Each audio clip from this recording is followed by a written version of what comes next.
Alright, here's what it looks like. It's at 15 volts right there. Try it out.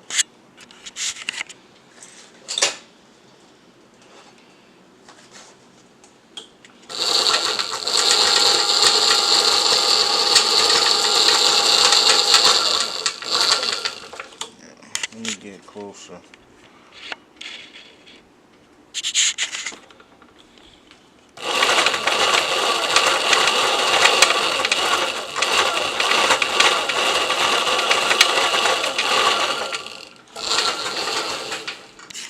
Yeah, that's basically how I can control the speed, at least for right now.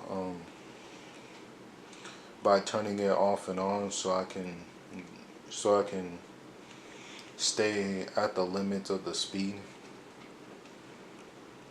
Um, because there's no like speed regulator on here. There's some on Amazon, but I'm not gonna spend the money right now.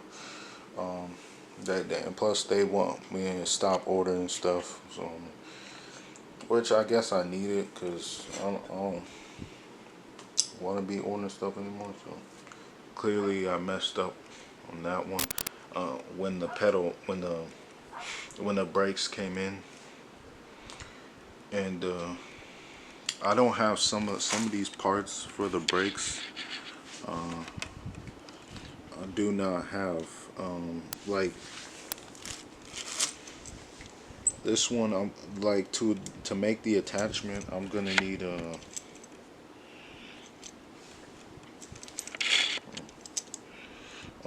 a specific hole that can fit with this, and to clamp onto the wheel, um, either of the wheels. So I can't twist this and none till that. But I generally don't need it because the motor acts as a brake. Once you disconnect it, produces eddy currents and electrical resistance to slow it down. So it's not a huge deal right now because of that reason. Um, because I wasn't really gonna test it out until I didn't get the brakes. But I don't have the right parts for it. But the motor should work though for now.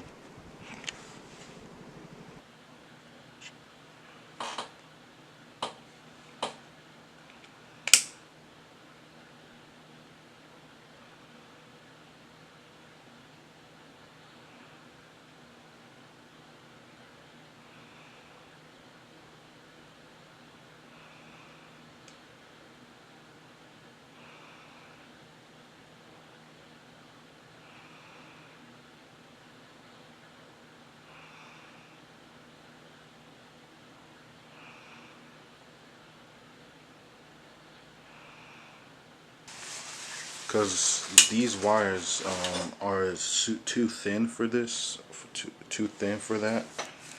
Um, Sorry, I got it on a low ISO, but that's how my image is gonna be clear in detail. That's why I gotta use this light um, during post production. Anyway, I had to use thicker wires because these wires were smoking. These wires would heat up very quickly. Um, as you can see, there's some burnt stuff on it. Yeah, it's got some of that burnt stuff. This one, but this red wire wasn't really smoking. It was just like about to heat up and stuff. This the black wire started smoking on.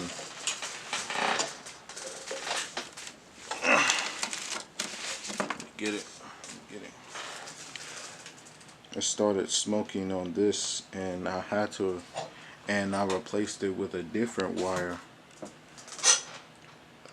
which is which is this other wire. But then this started smoking because if you look closely, oh, you look closely, you see there's like a burnt spot right there. Right there. You can see the chip rubber right there. It's where it started smoking because it was touching the wire and the wire was heating up. So, and it was pinched between the metal. So, you know, it was kind of cutting it as well. So, it was really, literally catching on fire. The reason why I had to use thin wires was because so that the wires could fit when I mount them on here on the disc brake pad. But you don't need that anymore. We got this.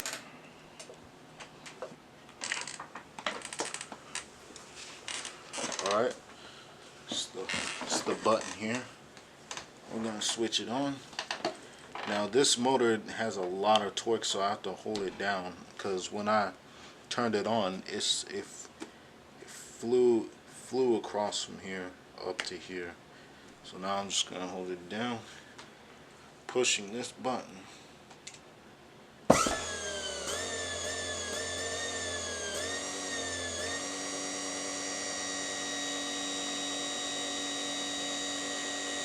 And the reason I also had to switch to thicker wires was because so the current can flow through the wires easily, because when I hold the button down, the wires have to withstand the voltages coming from it. And that was the reason, because this is a simple circuitry, this is like simple, very simple circuitry. There's no like electronic components to this, like it's all very basic. The wires, when I have to hold on to it, when I have to hold on to the motor, the button of the motor, the wires also have to withstand that current flow. So that's why I have to use thicker wires, and that's why those other wires burnt, because I know I'm gonna have to be fluctuating, turning it off and on. Like, I know I have to be doing that because there's no like speed regulating buttons like regular e-bikes. There's nothing to regulate the voltage, so that's why I've always been doing that. But then I thought about holding down the wires to see how they would hold up, and turns out they did not hold up. That's why I switched to these wires. This is it. This is it. Man, this is the setup, what it's going to look like. I finally found a switch that can handle the sparks. So it's a AC/DC switch. So it and this is regulated to 250 volt, up to 250 volts AC at 5 amps. It's DC rated is 36 volts, 2 amps, which this is a 2 amp hour battery, 80 volt battery. And because it's using the AC, it's because it's using AC, the AC capabilities of higher voltages, it can withstand the sparks that it it's using a anti-spark spark connection. Yeah, it goes more in detail, but basically that's what it is. This has been one of my main problems. I do have thicker wires from my inverter. I'm using my thicker wires for my inverter to connect it to that button. I needed thicker wires because the other wires that I was using for my connection for the switch, it was inefficient, bro. I'm glad. I'm just so glad I found something that works. Okay, I've been working on this for months. That's crazy. So something happened yesterday to this button. Um, oh, I don't know if you can see it right now, but I'm gonna shine some light on it. Might affect the shutter speed. Uh, this is it. Uh,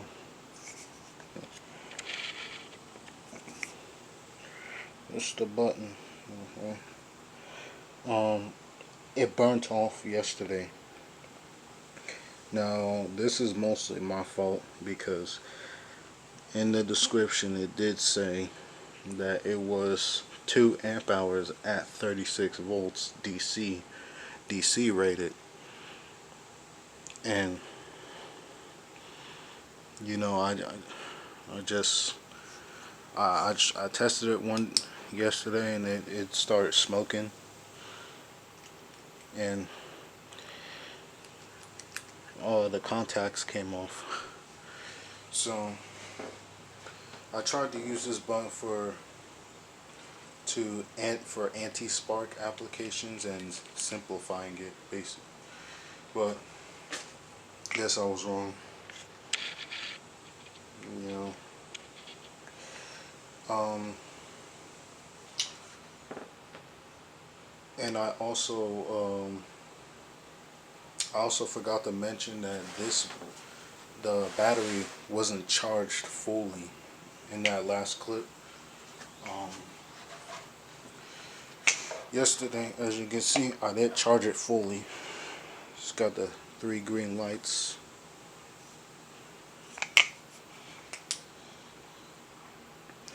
Yeah, and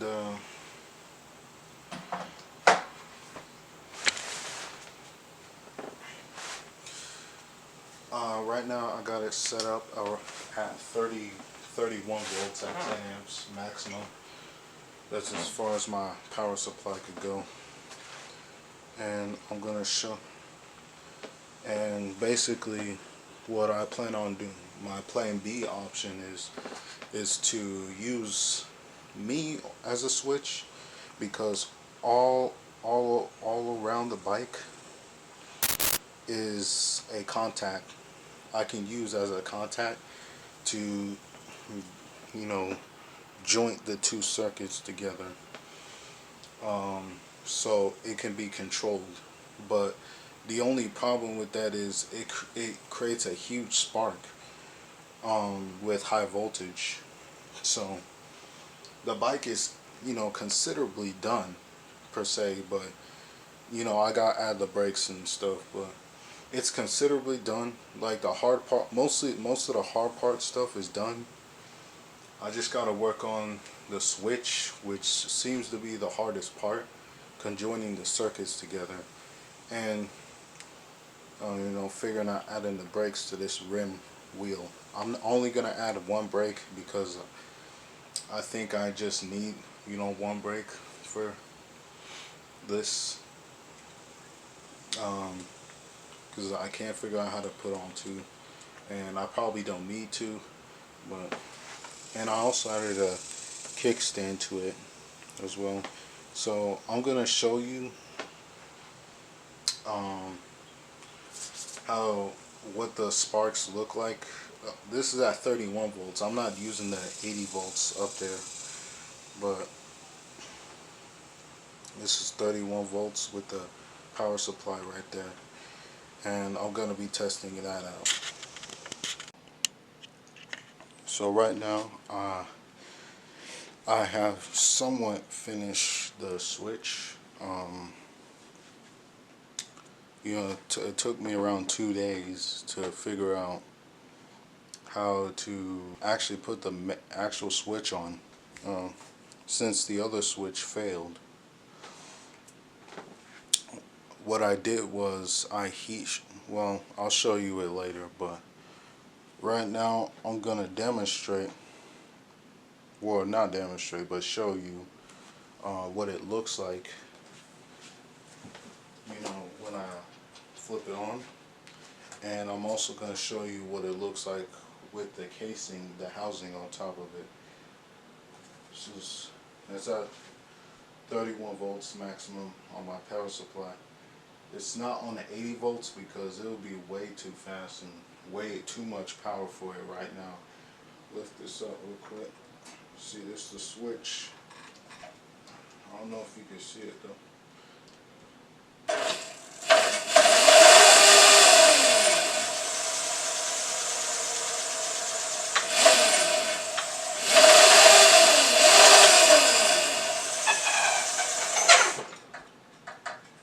Yeah, that's basically it. I just have to mount it on there, you know, figuratively mount it. Looks really good. So this is what it looks like on. Just gonna press down.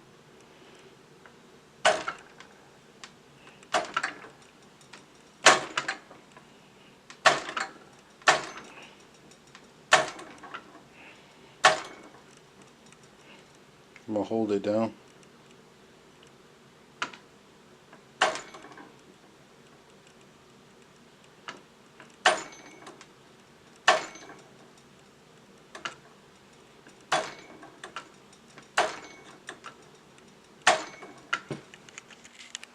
So this is what the new design looks like, that I will imagine what would look like from the beginning, and it looks amazing. Way better than that other designs I had. But I did some thinking and some measuring and some spare parts that I used, and I configured this design, which turned out pretty well. I'm adding this universal suspension that I had laying around, so it's gonna be really great. I can use this bike for many testing applications, many testing applications. Could mount stuff on it. It's not very big.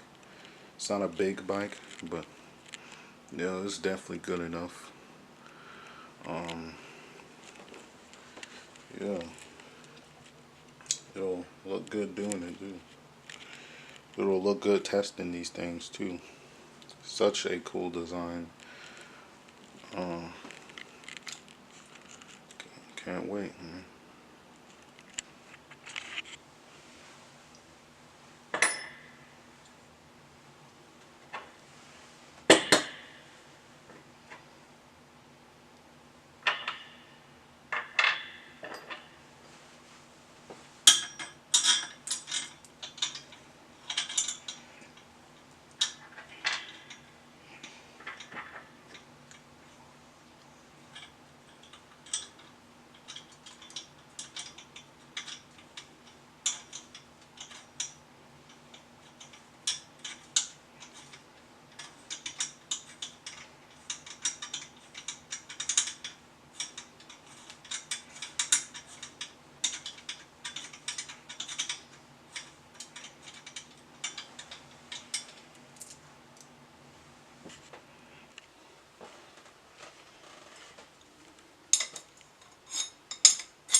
So there's some problem with this, and this has to do with physics mostly.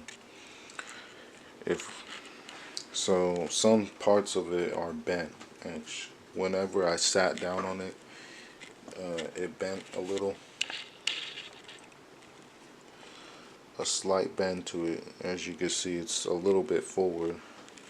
If we step back, uh, even the stem is bent right in this direction, and there's also a weak spot in this area because there's like a huge hole I drilled in a while ago. There's a weak spot there, and everything is mechanically like engineered to be held up by this one stem, and all, and then this long arm is being acts as sort of a leverage point to where it starts to bend this whole thing. So uh, I may have to do a redesign, but for I'm just gonna lower it, just keep it from rupturing this stem. Um, Probably put some arms, or probably some poles to support it. You know, from that, and this thing, this bottom part keeps tipping forward. Then this part is like pretty level, and then it's just slants down. And whenever I sit on it, it goes even more down, which I don't want that. So that's another reason. Not a big one, but that's just due to the suspension. Um, yeah. So just gonna. I'm probably. I may or may not have to get rid of this suspension due to the amount of materials I have and the ergonomics on how I'm gonna fit it onto the suspension on the back part, and it just comes down to I may just have to not put suspension on. Depends. Yeah.